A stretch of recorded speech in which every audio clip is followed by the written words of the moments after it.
Install Android 14 on Galaxy A51 via LineageOS 21. Please check the description for important notes and download links.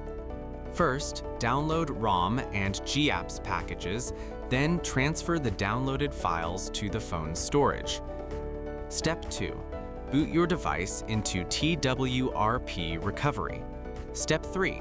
Once you're in TWRP main menu, go to Wipe, Advanced Wipe, and select the checkboxes as shown in the image excluding internal storage. Step 4. Swipe the button to wipe the device. Step 5. Go back to the Recovery main menu and tap on the Install button. Step 6. Navigate to the downloaded path and select the ROM zip file. Step 7. Finally, swipe the button on the screen to install ROM file. Step 8.